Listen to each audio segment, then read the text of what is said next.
Alright guys, so we're going to do another activity that has to do with substance abuse. So we are going to define these words. So I have this worksheet uploaded, but I'm actually going to have you guys answer the questions multiple choice style on Teams. So you just have to read along with me and then we can switch over.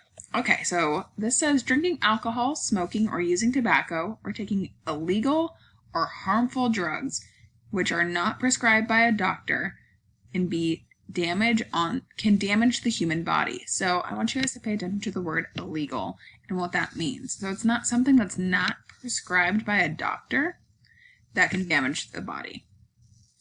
Many substances such as drugs, alcohol, or tobacco change the way our bodies work. Some medications or types of medicine are drugs that help people when doctors prescribe them.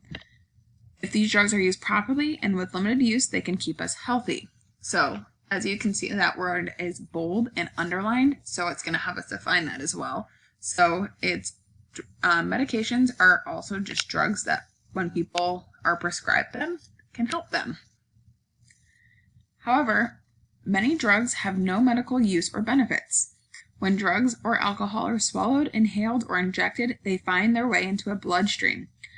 From there, they move to the brain and other parts of the body. In the brain, drugs or alcohol may increase or dull the senses and change how alert or sleepy people feel. So when your senses are dulled, that wasn't great. There we go. So if you have dulled senses, it kind of makes you feel a little bit sleepy. And kind of makes you feel a little bit out of it.